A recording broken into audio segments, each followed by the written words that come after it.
Nous voici dans l'exercice numéro 2, l'exercice où on va faire un visage. Donc voilà l'exercice.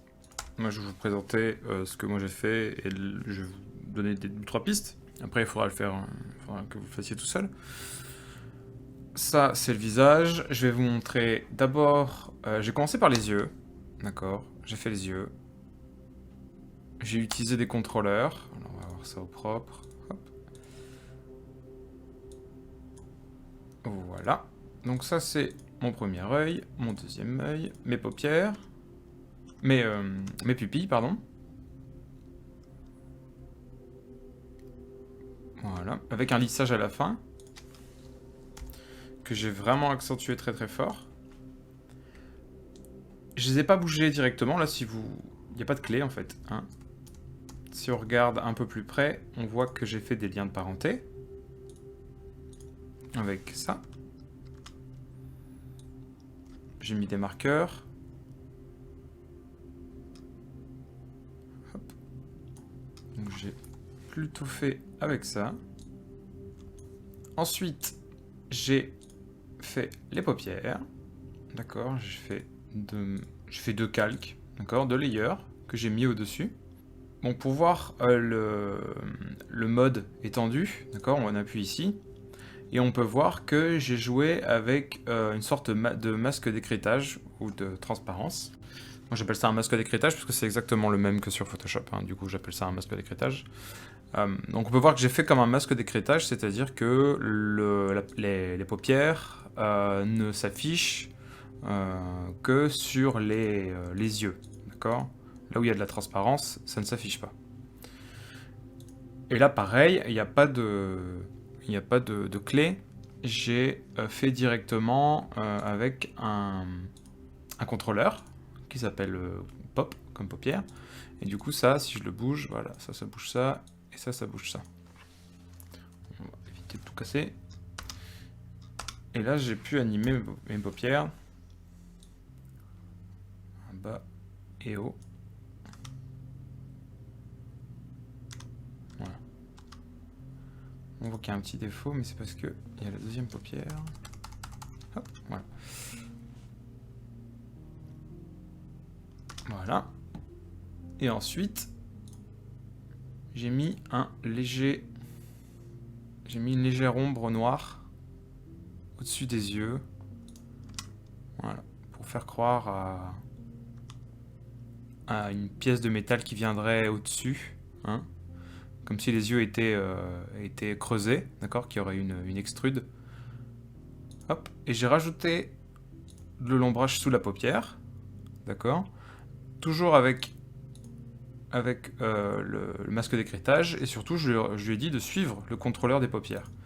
Du coup, quoi qu'il arrive, il suit le contrôleur des paupières. Voilà, ça donne un peu de volume, et quand on revient sur le visage, on sent que ça a été creusé dans le visage. D'accord, si on enlève les ombrages, ça marche quand même, hein, mais c'est juste que c'est un peu plus plat, voilà.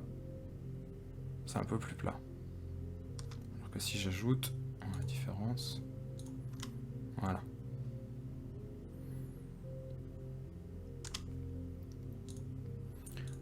Une fois que j'ai fait les yeux, qui sont ici, j'ai fait le nez.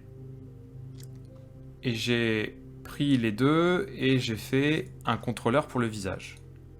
Alors j'ai fait un contrôleur pour le visage pour que quand j'anime la tête, le nez et les yeux se suivent. Bon, on n'est pas obligé, mais moi j'ai fait ça.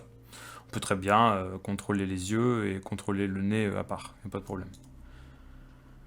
Ensuite j'ai fait la tête, donc j'ai juste pris un calque, un solide, où j'ai fait un masque, d'accord. Et j'ai transformé le masque, donc on va dans masque et masque patch, et j'ai transformé le masque. J'ai fait une petite clé de position pour qu'il revienne un peu en arrière, pour qu'on ait l'impression que ça tourne. Hop, voilà ce que j'ai fait. Ensuite, j'ai fait le cou. Alors le cou, il n'y a vraiment rien de sorcier, hein, c'est juste un gros rectangle qui part en arrière, d'accord. Il n'y a vraiment rien de sorcier là-dessus. J'ai fait un lissage, évidemment. Évidemment. Et ensuite, j'ai fait le nez. Donc le nez, j'avais déjà commencé un peu avant, mais je l'ai refait.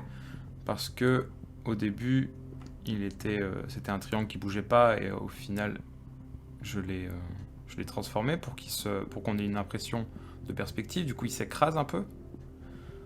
On aurait pu aller bien plus loin et créer un deuxième triangle de l'autre côté pour un peu plus clair, pour croire à une deuxième face.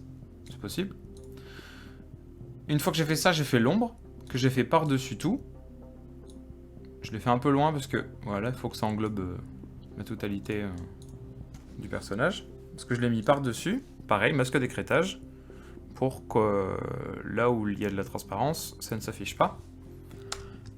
Et je l'ai animé aussi un petit peu. Pour qu'on ait l'impression que l'ombre, voilà, tourne.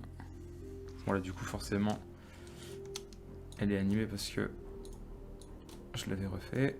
Hop. Sinon, voilà. Elle s'aplatit un petit peu et elle s'aplatit un peu.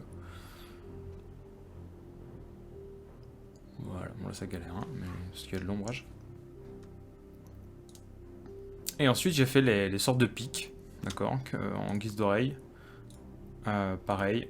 J'ai fait pareil que pour le nez, j'ai fait un masque et j'ai changé le mesh du masque. Le shape du masque, pardon. Et non, là j'ai pas fait un masque, j'ai fait directement... oui, j'ai fait directement un... Comment on appelle ça? Pas un solide... Un shape layer, voilà. J'ai fait directement un shape layer. Donc pour faire un shape layer, ça on l'a vu, on prend l'outil plume. Et hop, voilà, et on fait un shape layer. Et ça nous fait un shape layer.